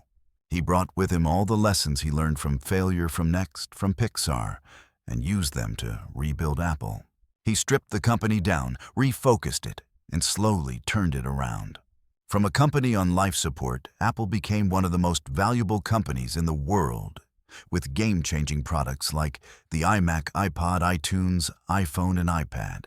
Steve Jobs' story is one of the clearest proofs we have that failure isn't a full stop. It's a detour. It's a fork in the road that can lead you somewhere even better if you're willing to walk it. He turned his failures into lessons, into fuel, and into a new path, then came back and reshaped the entire tech industry. That took the right mindset toward failure, the ability to analyze and learn, and an extraordinary amount of optimism and resilience. So that's it, my friends. Chapter 10 of Business. Hints for Men and Women isn't just another chapter in an old book. It's a roadmap for anyone who is on or plans to be on the path of business. Or honestly, any path in life. Failure is a teacher, sometimes a harsh one, but it always brings the most valuable lessons. Face it with the right attitude. Analyze it objectively so you can truly learn from it. And above all, don't ever lose your optimism and your resilience. Remember, every time you fall, you get a chance to stand up stronger and wiser than before. Don't be afraid of failure. Embrace it as a necessary part of the road that leads to success. How many times have we read a great book, nodded along with every page, and then just left it there? We feel inspired, fired up even, but then life gets busy again. And all those powerful ideas just sit quietly in the back of our mind, never really turning into concrete action. That's exactly why we have today's video. I don't want you to just read. I want you to do. I want you to feel a real shift, even a tiny one, starting this week. Today we're going to turn those ideas into real steps, a simple, practical roadmap so you can start applying the core principles of this book to your life and work right now. This is not some complicated system. This is a 7-day action plan. A series of small, easy-to-do challenges that can create big changes over time. Think of it as a personal experiment, a chance for you to test the power of these timeless principles for yourself. Are you ready? Grab a notebook or open your Notes app because we're starting right now. Day 1 and 2. Focus on character and communication. The foundation of every success. The book spends a lot of time emphasizing the importance of building strong character and communicating well. These are the bedrock of every career and every relationship. Challenge 1, write down your 3 core values. Take a quiet moment and really think what matters most to you. What truly guides your decisions. It might be integrity, compassion, responsibility, creativity, freedom. Write them down. Don't just think them, put them on paper. From my own experience, this feels a lot like having an inner compass. When you're facing a tough choice, you can ask yourself, does this decision line up with my value of X? It helps you stay grounded and live in a way that feels true to who you are. Challenge 2. Practice active listening. In every conversation, whether with coworkers, friends, or family, set a clear intention to listen more than you speak. When the other person is talking, remind yourself not to interrupt. Try to understand what they really want to say instead of just waiting for your turn to talk. Ask open-ended questions like, how do you feel about that? Or what made you think that, to encourage them to go deeper.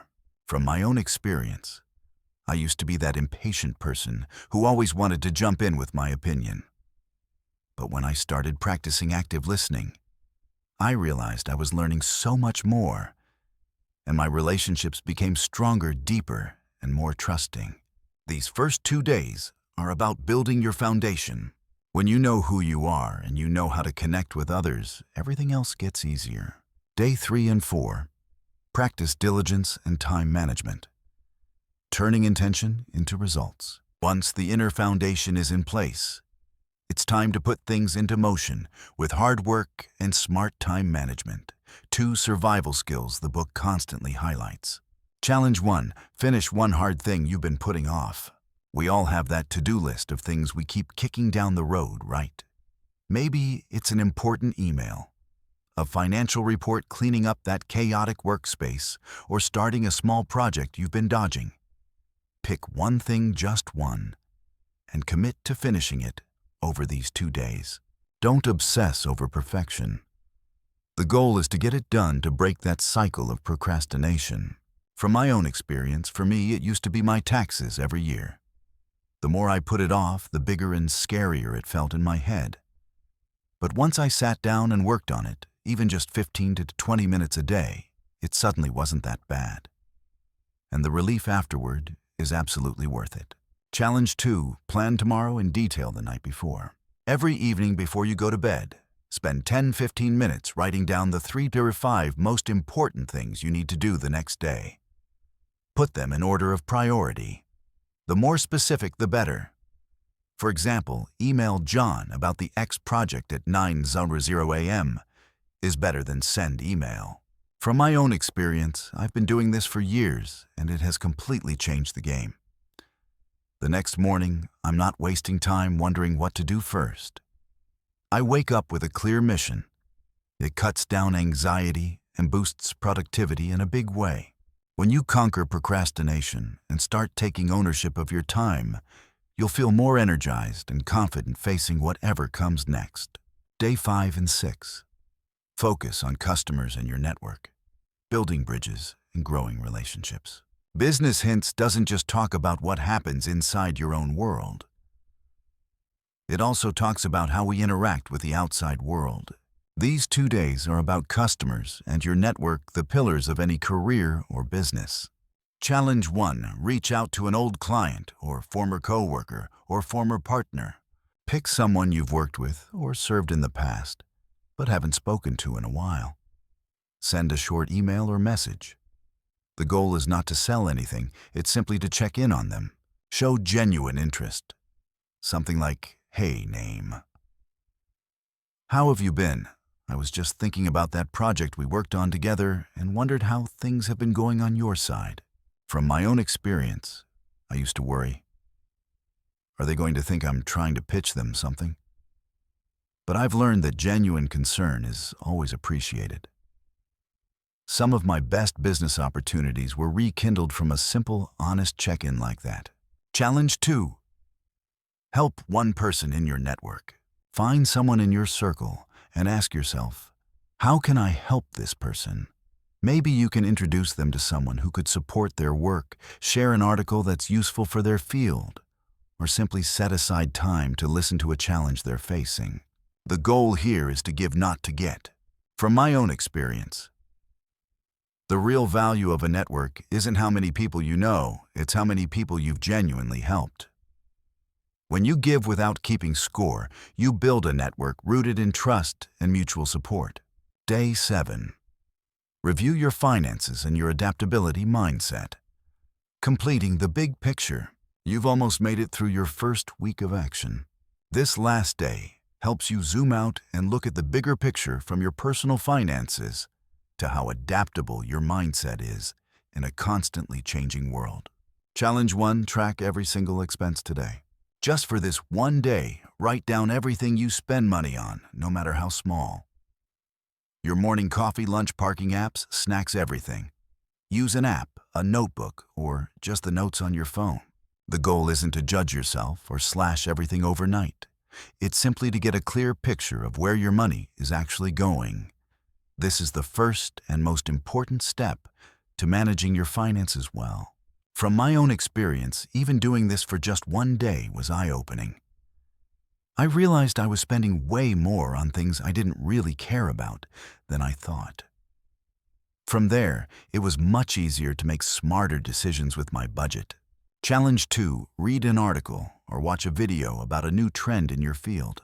The business world never stands still. If we don't keep learning, we fall behind. Spend 30-60 minutes today consuming something high quality about new trends, technologies, or ideas that are shaping your industry. It could be an article from a reputable business magazine, a video interview with an expert, or a market research summary. From my own experience, I do this every week. It doesn't just keep me up to date, it sparks creativity. It helps me see new opportunities and spot potential challenges before they show up on my doorstep. And just like that, you've completed your 7-day action plan.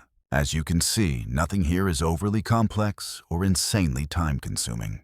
Each challenge is just one small step, but the real power comes from your consistency and commitment. The wisdom from Business Hints for Men and Women isn't meant to sit on a page or stay in your head. These are life principles, guiding tools meant to be lived out in the real world. Every small action you take this week is a seed you're planting. With time, care, and repetition, those seeds will grow into strong trees, deep-rooted habits that support your career and your life in the long run. Try it, commit to it, and don't forget to share your experience in the comments. I'd love to hear how you've been applying these challenges and what shifts you've started to notice. Wow. It's been about 2 hours now, hasn't it? We've just taken a deep dive into the world of Business Hints for Men and Women, a book that's over a century old, yet packed with timeless, sparkling insights that still haven't faded with time. I know 2 hours is a pretty long stretch.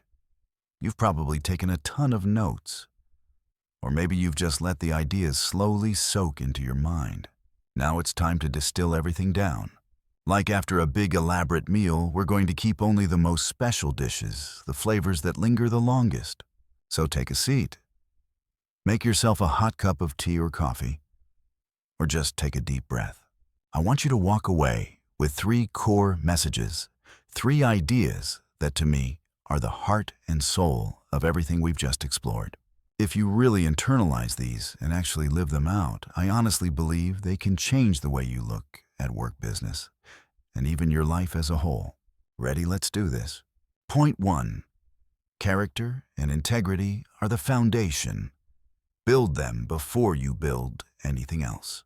The first point, and probably the most important one, is this: character and integrity are the foundation. You build them before you build anything else. I once heard a quote that stuck with me. Reputation is what people see. Character is who you are when nobody's watching. And this old book, more than a lot of modern business advice, puts character and integrity front and center. This isn't some trendy branding trick. This is you. Think of it like building a house. You can have the most stunning design and the most expensive materials, the fanciest decor. But if the foundation isn't solid, the whole thing will eventually collapse. Character and integrity are that foundation. They show up as honesty, keeping your word, taking responsibility for what you say and do, and having a steady moral compass. At first, living this way might not make you rich overnight. It might not show up as quick profits or flashy wins. But over time, it builds a kind of invisible asset, a social and moral capital that money can't buy: trust. Trust from customers. Trust from partners. Trust from your team. And maybe most importantly, trust in yourself. One small lie today can be the first hairline crack. One broken promise can start eroding credibility you spent years building. And once trust is gone, getting it back is painfully hard. So ask yourself, who am I when nobody's watching? Do my actions really match the values I claim to live by? That's your character. And remember, it's something you have to build first and protect for the rest of your life. Point 2. Business is about serving people. Put customers and genuine relationships at the center. All right, on to the second point. This is something a lot of us, especially in a hyper-digital, hyper-competitive world, tend to forget. Business is about serving people. Put customers and real relationships at the center. Sounds obvious, right? But in reality, how many businesses are laser-focused on profits, on sales, on closing deals? And forget that behind every transaction is a human being with needs, hopes, fears, and emotions. This book reminds us that at its core, business isn't just about spreadsheets, funnels, or sophisticated strategies. It's about solving problems for other people. It's about genuinely adding value to their lives. It's about understanding and connecting. When you truly put the customer at the center, not as a slogan, but in your behavior. You listen to them, you try to understand their pain points, and you create products or services for them, not just for your own metrics. That's where a much deeper bond is formed, one that no ad campaign can replace. That's where real, authentic relationships come from. And it's not just about customers. It's also about your partners, your team, your community. Don't look at them as tools to reach your goals. See them as human beings, each with their own story, their own challenges, their own value.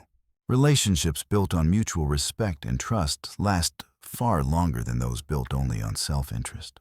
Think of the brands and businesses you genuinely love. What do they do differently?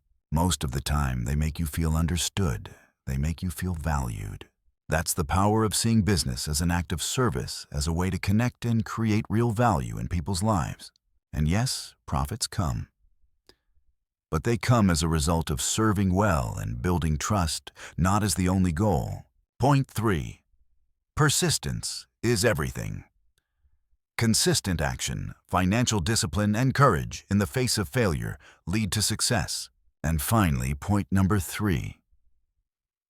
The one I personally have to remind myself of the most, and I'm guessing it'll hit home for you too. Persistence is everything. Staying consistent in your actions, being careful with your finances, and facing failure with courage, that's what leads to real success. Modern business culture loves to glamorize overnight success and viral win. But this book, with its old-school wisdom, emphasizes something far more durable: persistence.